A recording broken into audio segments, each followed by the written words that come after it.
So good afternoon, colleagues. Very happy to see you all. Some more people will be joining probably. But as this is scheduled for 1 hour, let's get started and the others can jump in when they want. This is the second ICH Tourism Dialogue, an initiative of the ICH NGO Forum Working Group on Research, where we want to stimulate the conversations on the crossover between tourism, sustainable tourism, and living heritage. And we get in touch with people from various backgrounds in the field, in academics, from the tourism industry and so on, to see how we can proceed together. And for this first year of the dialogues, we had the previous talk by Halep Wetsin, and now we have the second talk with Kaat. Kaat is a researcher, and actually one of those few researchers that has really been specializing in the topic of ICH tourism. So we are very happy, Kaat, that you want to join us in this second dialogue and share with us the research you've done, but also the new initiatives you'll be taking for the coming years, and enter also in this reflection on how we can improve this web dossier that is out there and that we will continue to enrich with all the contributions like yours. So take the floor. We have like half an hour, I think, about half an hour for your presentation. And after that, we really welcome people to jump in, have their questions, reflections, so we have some space to have this dialogue in a broader sense. Floor is to Kaat. Thank you very much, Jorijn. I would like to start off by saying that I'm really thankful for the opportunity and the invitation to share the research insights that we've gathered during the past couple of years. It's a great opportunity. So thank you very much, ICH NGO Forum, for the platform. And indeed, the goal of today's presentation is to share some of those research insights, to look forward towards the road ahead, and to also share some meta reflections. I try to zoom out and try to stand still and reflect in the sense, okay, what have we observed in the past couple of years, and what are the challenges also for the upcoming years and much longer than that, of course. And of course, I wasn't alone doing that research. I have my very valuable colleagues as well, Dr. Marco Scholz and Ms. Vicky Stijlaerts, who also participated in all the work that was done during the previous years. And I want to start off by framing the image that I used on the very first slide. It's a bit of a personal story, but it illustrates very well, what we have been doing. So the story is at the town of Grimbergen, where I'm actually from. It's located in Belgium. It's famous for its abbey beers, and it's also called the beer of the Phoenix, because the abbey was destroyed several times, but it was rebuilt every time. However, the marketing campaign of the beer was quite deceiving because it had nothing to do with Grimbergen anymore, the beer, as from 1798 already. So as from the French Revolution, the religious community actually stopped brewing the beer in Grimbergen. The beer was still and is still existing. Grimbergen beer is very famous. However, it was brewed by a very big multinational company on the other side of the country, until 2021, when the religious community actually decided to start brewing some special types of Grimbergen Abbey beer once again. And in addition to that, they opened an experience center where visitors can learn, explore more about this craftsmanship that is very deeply rooted into the lives of the Norbertine religious community, as well as the lives of the residents of the town of Grimbergen. Now, the image specifically depicts the yearly harvesting of the hops, which happens and takes place in the very center of town. It's an activity that is strictly reserved for the residents of the town. It's a very cozy activity as well. It's a place, a time where the community community gets together to harvest the hops, but if not more important, have a good time all together and of course enjoy our delicious Grimbergen beers. The activity became so popular that there are waiting lists, and there's really a cross-section of an entire community of Grimbergen that participates in this activity. And in addition to that, the experience center itself welcomes a lot of interested visitors. So this case, I think, really exemplifies the idea that I would like to share today, as it really translates some of those core findings of the research that we've been carrying out over the past couple of years. It's truly the power of intangible cultural heritage as an undisputed pillar in tourism, in a tourism ecosystem, in a lot of cases being the very reason that triggers people to travel.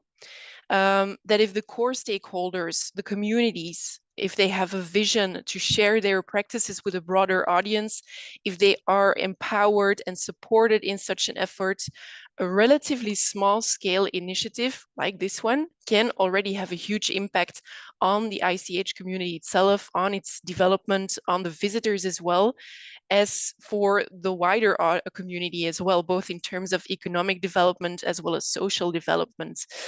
Because, for example, this initiative really strengthened the community pride within our town, which is lovely. However, tourism stakeholders, certainly those on a more strategic level, represented by those local destination marketing and management organizations, those in charge, of course, of the management and the marketing of a tourism offering, they also very much need to acknowledge the strategic importance of intangible cultural heritage in the journey towards sustainable tourism.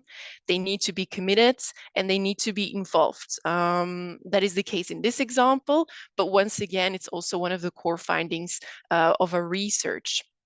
So during the presentation, I will focus on the research project where it actually all started for us in terms of ICH tourism. I will provide you with an introduction to the international initiative that we were able to kickstart last January of this year, and that we will carry out together with a set of amazing, inspiring partners. And I'll round off with the meta reflections on the lessons learned and insights from those past couple of years that in a way may also be traced back to the web dossier on ICH and sustainable tourism. So where it all began for us, what prompted this project, the reflection that culture and heritage, they truly play an extremely important role within tourism. And that the cultural tourist, the cultural visitor, is and can be a very interesting target group in terms of intrinsic motivations, in terms of disposable income, among other factors. However, when it comes to a visitor does not distinguish various types of heritage, the average visitor. A visitor isn't necessarily aware of the elements that encompass intangible cultural heritage, let alone that person being familiar with the very term. Nonetheless, a visitor is looking for holistic experiences, an experience that touches on various elements that make up a certain destination, because visitors, they make decisions based on locations and their offerings. So these elements, they include various types of heritage, their surroundings, the people who live at those locations, and their cultural identities. Now, when we look at tourism ecosystems and tourism offerings, we notice that a majority of those tourism ecosystems and offerings are really structurally and firmly based on rather tangible forms of heritage, highlighting those aspects of the visitor, those aspects in the visitor experience, whereas intangible cultural heritage is less explicitly put forward if it is presented at all. So for us, that was a clear paradox. If ICH is such an undisputed pillar within tourism, its experiences, and the very reason why a lot of people are actually triggered to travel, why is it not treated as such by the supply sides? So that was a departure point for us. As from 2021, we took a deep dive into the subject during a project that was funded internally. We immediately gathered a committee, including stakeholders from tourism and heritage sectors. We had the chance to meet up with Jorijn, meet up with Workshop Intangible Heritage and all the work that they are doing and have done in the past. And we tackled the project in a number of phases. So we started off by doing literature review. We consulted experts during interviews regarding the matter. We explored the supply sides, those who determine, those who manage, those who operationalize the offering. And during that phase on exploring the supply side, we analyzed 4 case studies encompassing various ICH domains, among others, craftsmanships, oral traditions and expressions. We analyzed the way in which they were or still are embedded within the tourism context, and so forth. We consulted various tourism and heritage related stakeholders involved within those cases, really to get that holistic overview. And in addition to that, another phase was to explore the demand side and the visitors. So we questioned their perspective on ICH within their visitor experiences. In the end, the project culminated into a guidebook containing lessons learned, the insights gathered during our research project.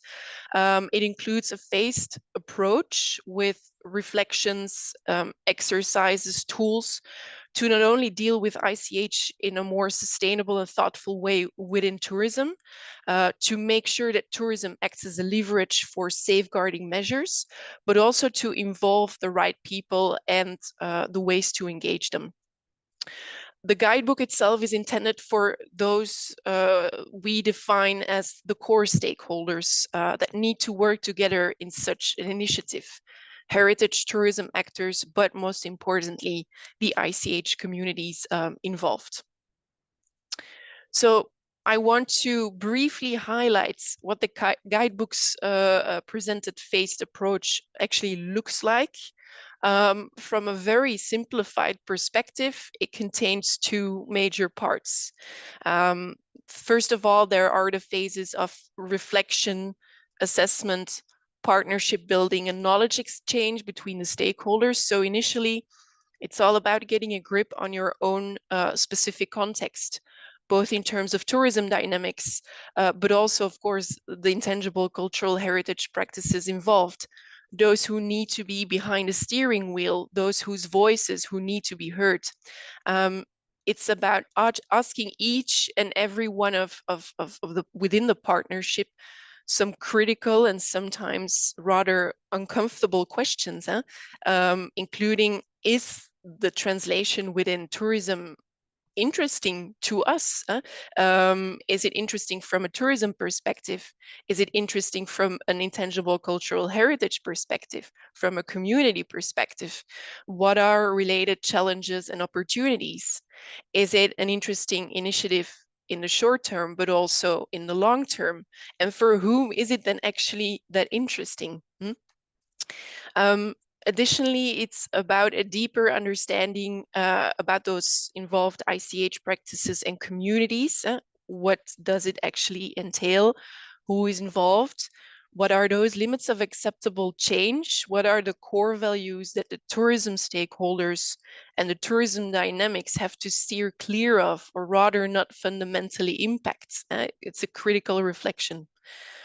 And these elements, they form part of a much needed, but also very time-consuming phase of knowledge exchange, working towards a common language, forming a shared vision that stakeholders work together towards together.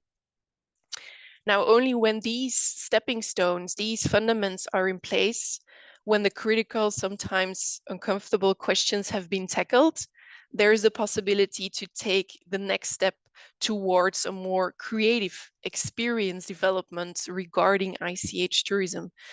And in reality, in a lot of cases, there's simply not sufficient time to tackle the first stages.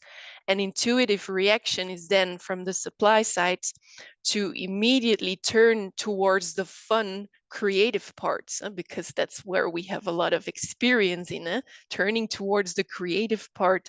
However, if sufficient time is dedicated to those first steps, if those first steps are in place, a creative translation logically follows from those fundaments, because you're operating within a very clear framework and you are simultaneously increasing the chances to come to a sustainable long-term result.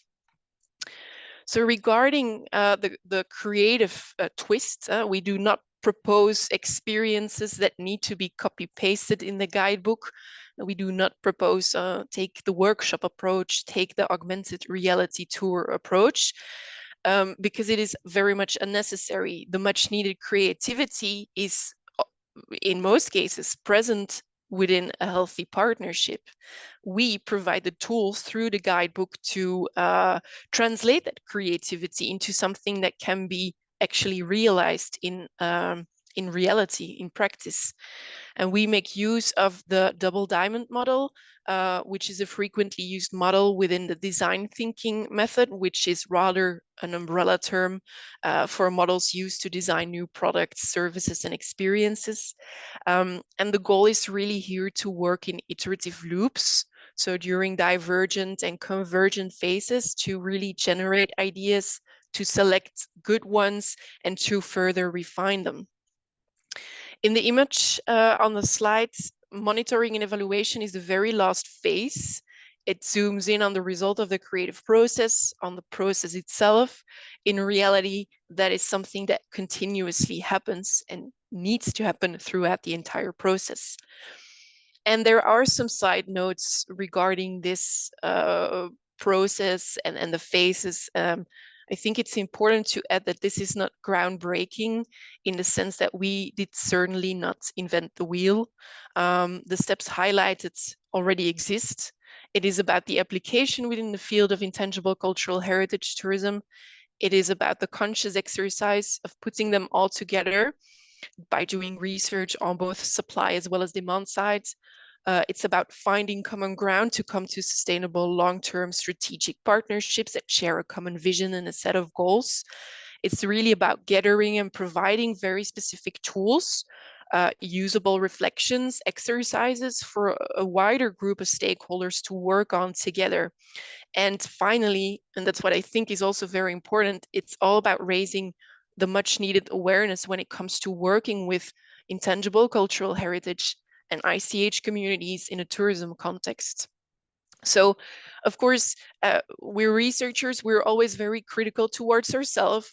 There are some serious shortcomings to this project in the sense that we lack the impact assessment of this initiative, and that it's only based on a Belgian context. However, we are also very much positive people, so shortcomings can always be translated into opportunities, and there is still a lot of work to do. So fortunately, we have the opportunity to do so. In January of this year, we kicked off our Creative Europe project, focusing on the integration of intangible cultural heritage into cultural heritage tourism experiences.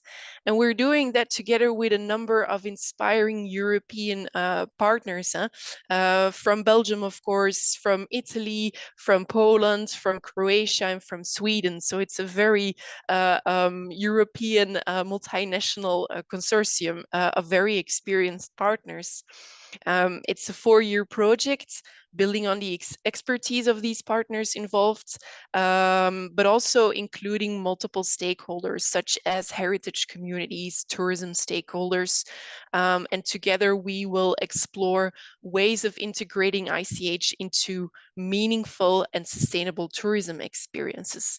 And the person you can see on the image is the fantastic Luc Rombats, who is a very passionate carillonneur. He's also a lecturer at the Royal Carillon School in Mechelen.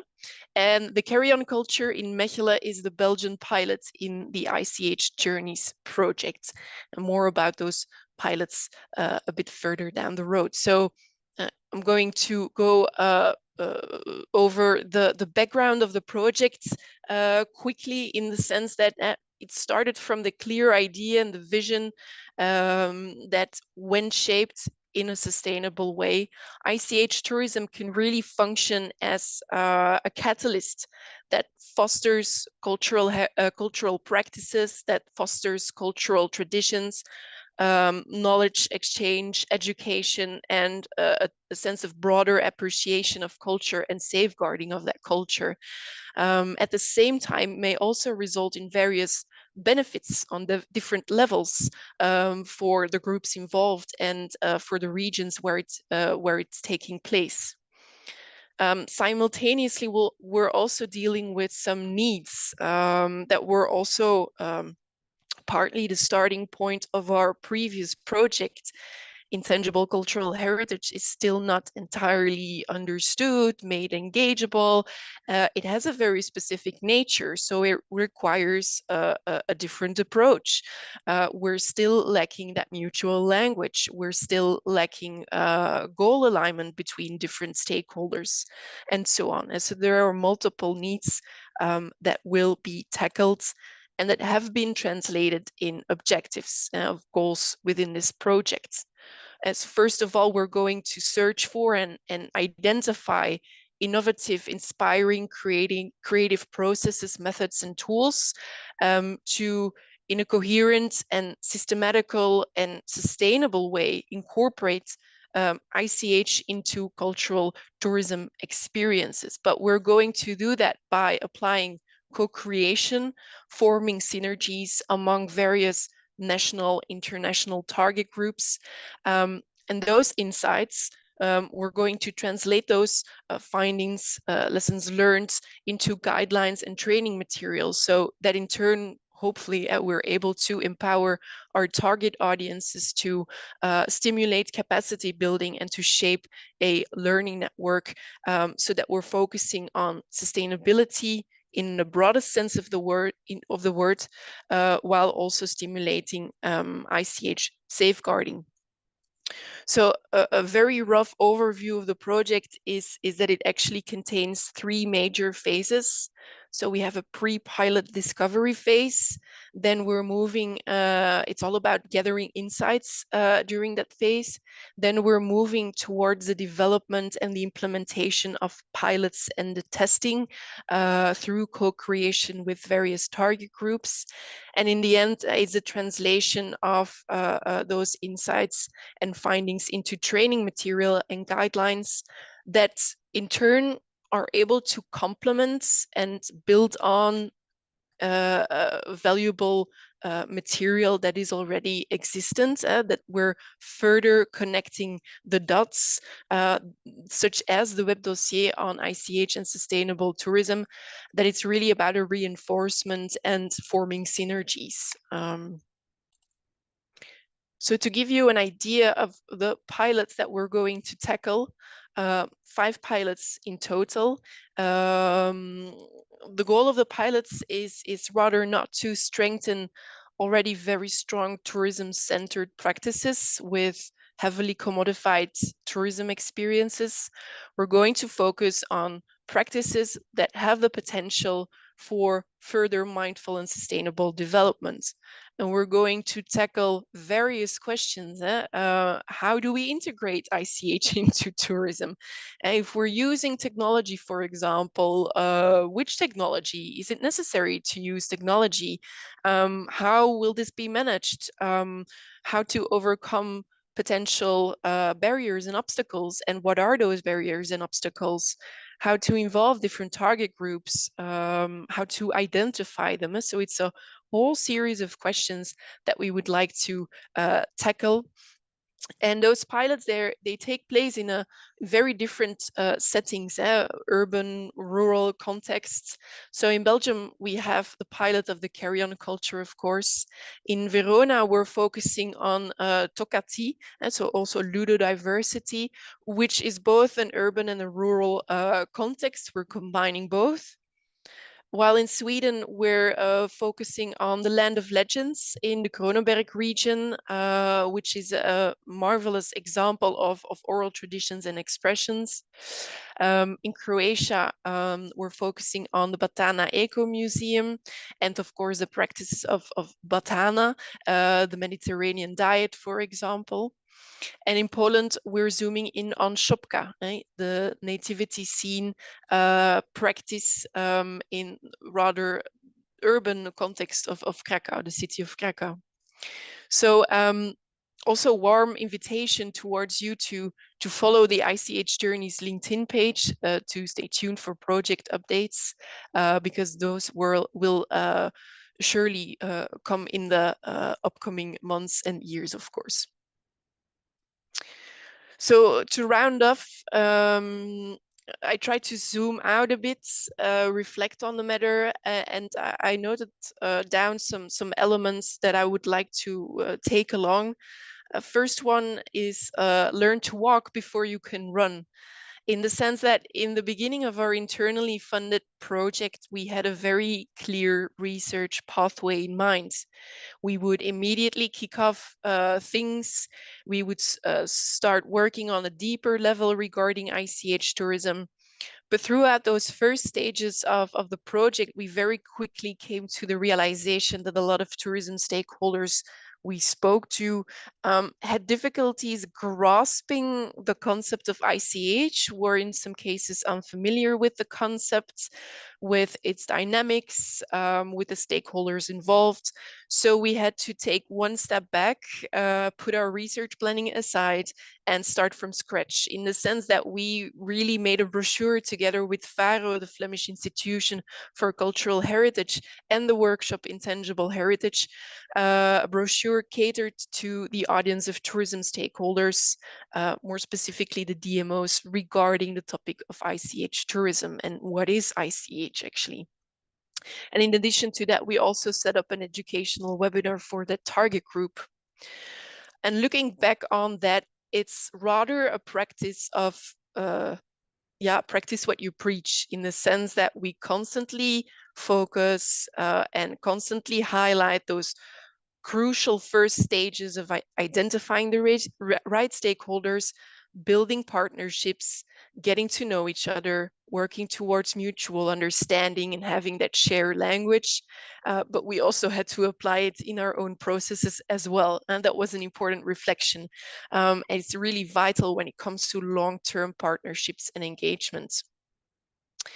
And the second point is that we need the visionaries. And I think that in the case of Flanders, we're in a kind of luxurious position between brackets, in the sense that the Flemish DMO Visit Flanders has a vision in place for tourism that focuses on flourishing and sustainable destinations, in which local communities and their cultural identities are recognized or play a big role.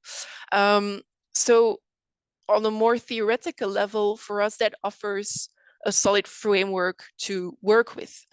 In addition to that, they also launched a couple of living labs or pilots in the past, during which various destinations were chosen to operationalize the vision of those flourishing destinations.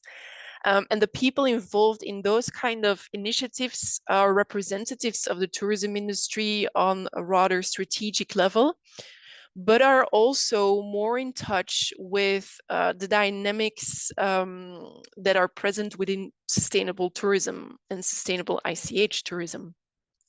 And it's rather related to what Ms. Haley Butefin mentioned during the first dialogue. We need to hold on to those people. We need to involve them, because they serve as very valuable catalysts, awareness raising spokesperson when it comes to the journey towards sustainable ICH tourism. And then, of course, there's the eternal clincher, time is money. So related to that role of those visionaries, the people who dare to look beyond short-term obstacles, who see the potential in initiatives, are willing to put their shoulders to the wheel, we're always dealing with a couple of limitations and a much often heard one is time is money, because in reality, that is one of the make it or break it factors. The business side of tourism should not be underestimated, of course. Specifically powerful actors are those local city and municipality DMOs and tourism boards, because they work and they work at and set up those local tourism offerings, whether or not in collaboration with other stakeholders. And in reality, those people are limited in resources, in terms of time, in terms of staffing, in terms of money. And to give you an example, during my free time, I work together with the local tourism boards. And the tourism board is actually one person who is employed on a full-time basis. So that is the tourism board. That person has wonderful ideas. She's very creative.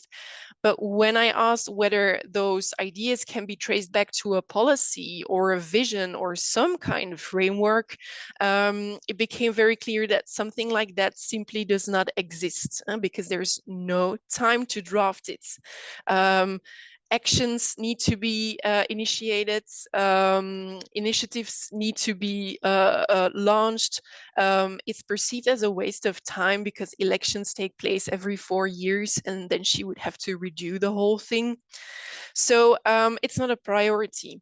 And I think that part of the solution that can create a part of a positive change is that constant awareness raising on the importance of not only sustainable ICH tourism, but sustainable tourism in general, to make it understandable, to make it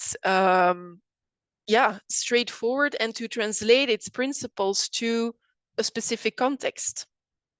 And on the other hand, we know that elements such as marketing, promotion, they are major elements within the tourism industry, together with guiding, supporting, and developing the tourism offering. So let's turn towards the empowerment of the people working in the fields, actually taking up those roles to make use of applicable tools offered almost on a silver plate, that are transparent, that are easy to use, that are straightforward, and that require the involvement of other stakeholders, such as the ICH community, that harnesses their expertise, their creativity, their drive, so that we can avoid this becomes a solo responsibility.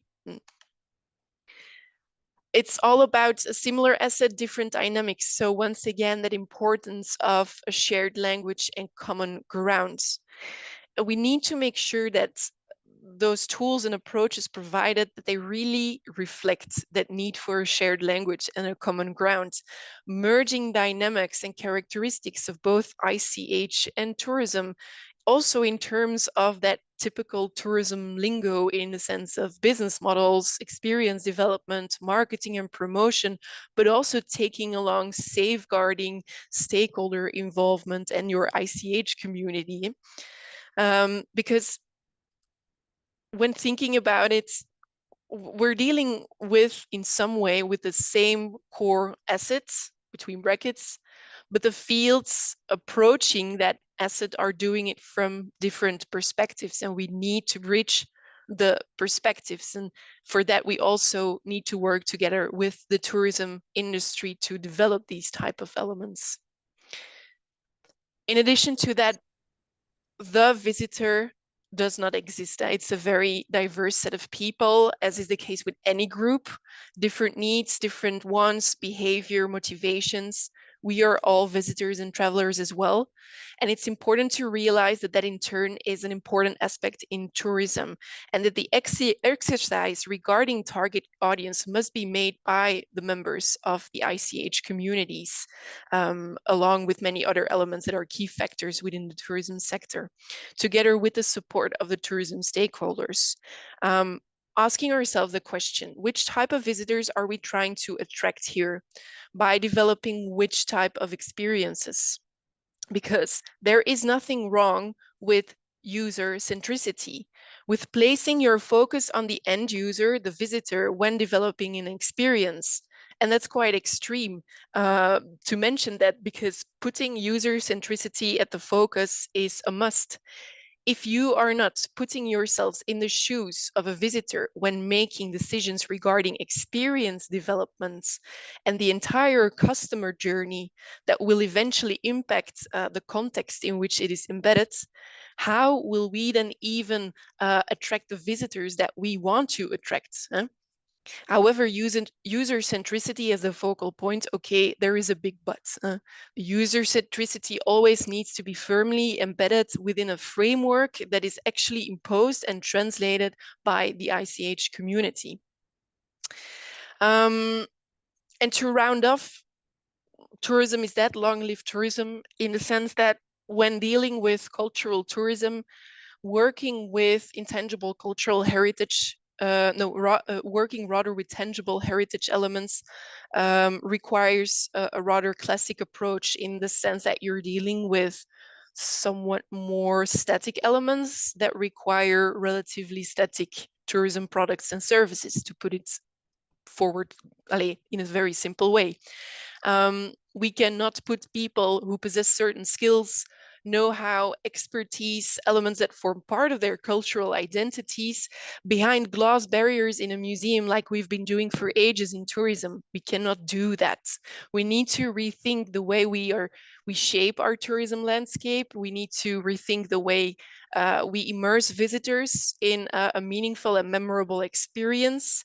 And now is really the time to tackle that opportunity, with many initiatives already existing, still gaining popularity, including movements from the tourism sector, such as creative tourism, experience tourism, community-based tourism, to work together towards inclusive and sustainable tourism that also includes ICH. And for me, the true synergy between ICH and tourism is also captured in this statement, in the sense that intangible cultural heritage offers people truly the opportunity to discover, to learn, to connect with each other, and that is in turn a true essence of tourism.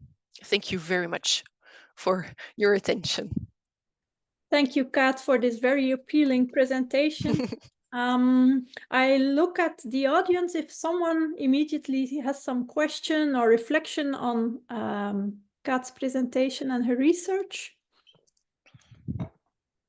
Please take the floor. You don't need to raise your hand. We're a small group today, so you can just open your camera and your mic and then share what you have been thinking about. If no one is coming up yet, of course, I have a question. I have two, actually. Maybe let me start with one that really relates to what you have been explaining, Kaat, or making a plea for in the last slides, that we should not be too cautious to put the user at the heart. And then I would be wondering,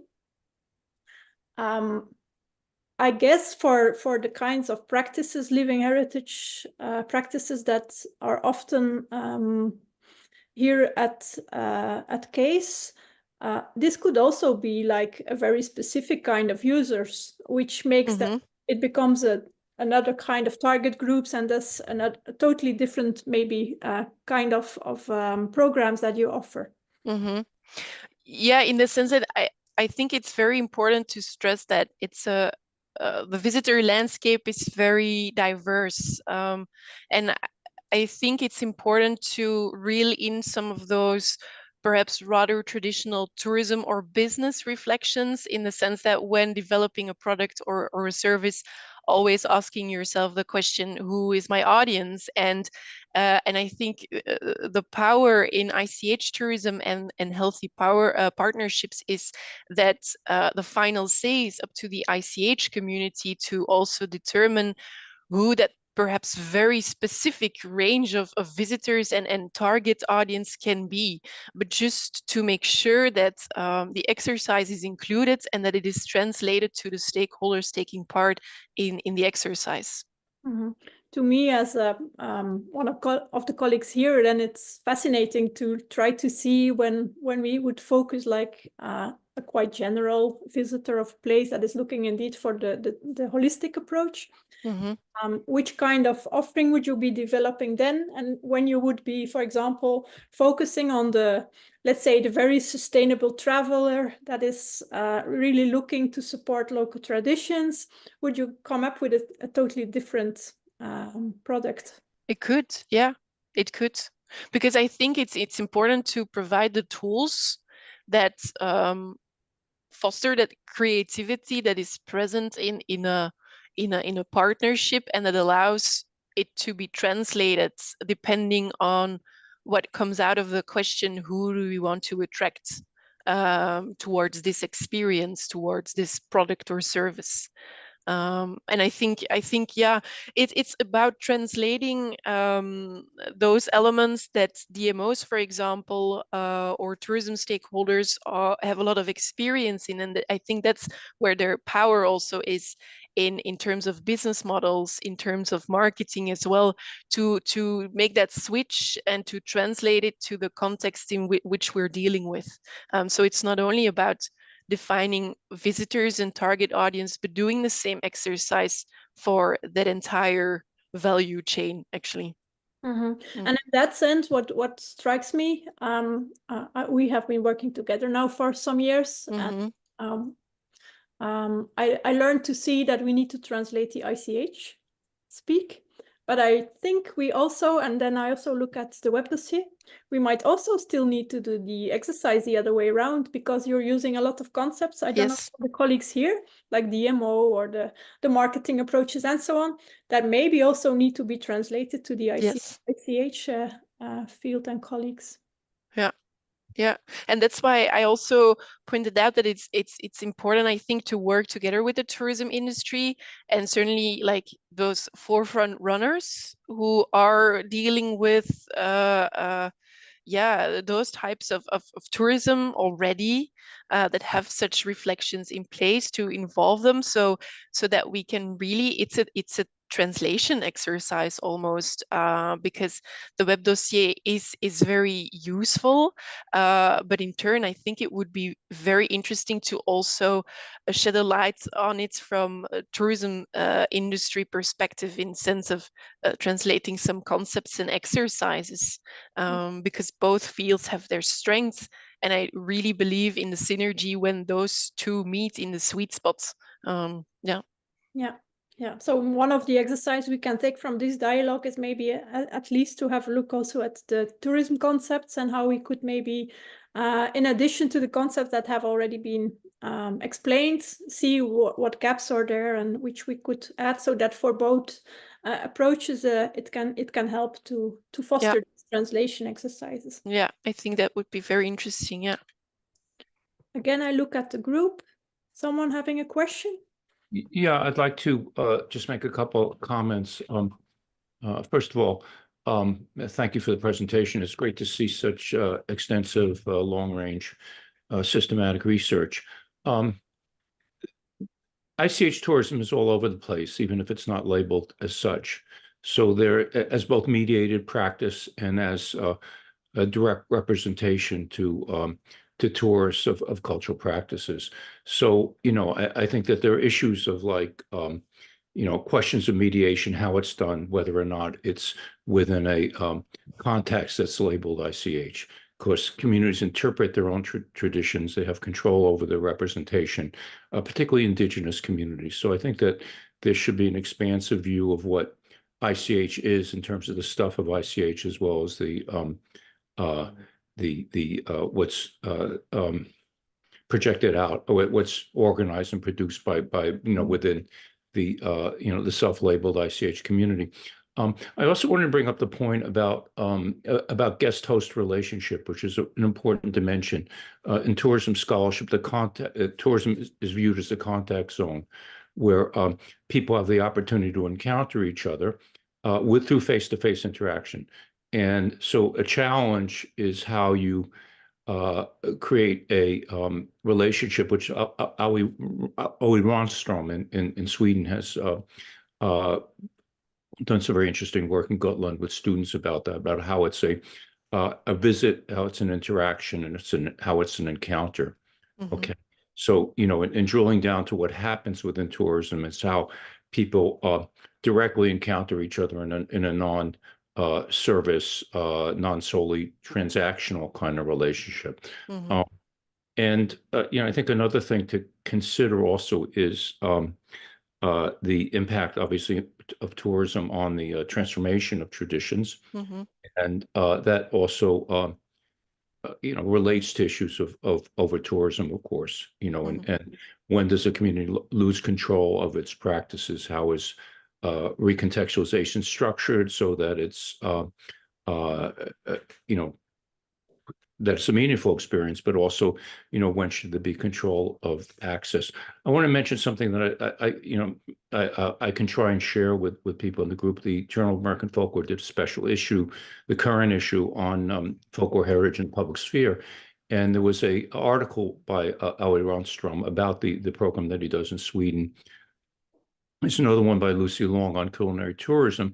And then we had salons, small group discussions among people who study tourism and also are involved in practicing sustainable tourism, where people talked about many of these issues about control, about access, about sustainability, creating conditions for sustainable tourism, et cetera. So I'll see if I may, because I was one of the co-editors. I'll see if I have the page proofs. I mean, it's something that you can get on JSTOR, but I think it would be helpful. Mm-hmm. Thank you. Thank you. Other ideas or questions? No, I have one more. Something you didn't emphasize really in your presentation, Kaat, is that the partners in the ICH Journeys or Living Heritage Journeys project that is starting now are all from the actually from the ICH AGO network. Yeah. And 4 out of the 5 are coordinating a good safeguarding practices, that's the register. Now, one of the concerns in the past few years, and Robert was referring to that, within the UNESCO frame is, and the forms of the listings are referring to that, and it's being questioned by the evaluation body and then by the committee, is what is the impact of having this inscription or this selection by UNESCO? What is the impact on the ICH itself? This is not really the focus, of course, now in this project, but which kind of reflections do you have with respect to the fact that it's actually these UNESCO practices that now will be in the project? It's kind of twofold in the sense that when looking at, for example, from the research, there's one statement that I always remembered, in the sense that ICH tourism only thrives in qualitative, small scale initiatives that where the community itself has the say, is in control. I think that as soon as we switch one gear up, as soon as it becomes larger in terms of quantities, I think that's always the danger zone.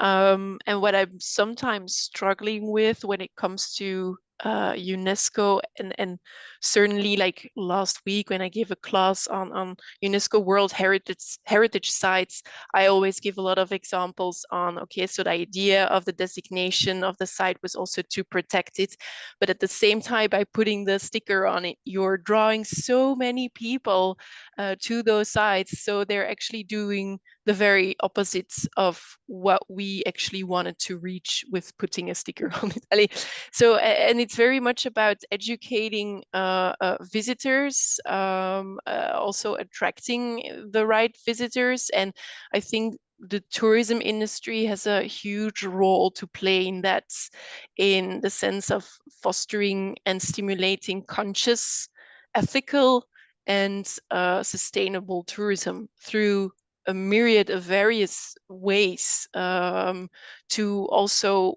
educate visitors in a sense that what they're visiting, what they're seeing, is valuable, has a certain meaning, a certain value for people in a certain context. And when talking about mutual encounters and stimulating that cultural understanding and appreciation, you wouldn't want to destroy what you appreciate. So I think it's about passing that type of message.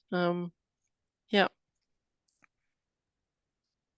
Okay, maybe one final reflection or question?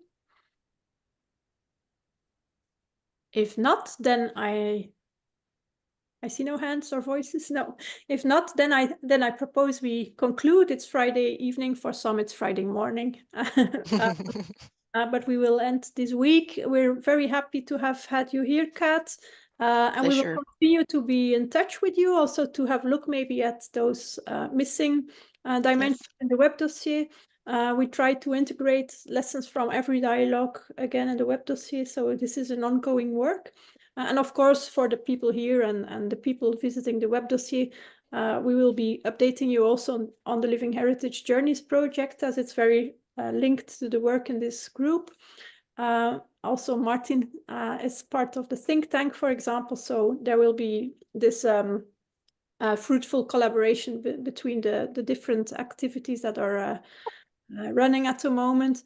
We do have a next dialogue that is already programmed. It's with Costanza Fidelbo, who has been working on the Smalt Cultuur project on European regions and sustainable tourism, and is currently working as a program specialist in the Venice office, the UNESCO Venice office. But this one is on 4th of October, so we still have some time. But we also really invite you to propose people that you think would be good to invite here in these dialogues and to continue the conversation. So please come up, just send us an email, and we can consider who can be one of our next speakers to learn from. Thank you very much for being here, and looking forward to next. Thank you very much. Have a nice weekend. You too. Bye-bye. Bye. Thank you. Bye.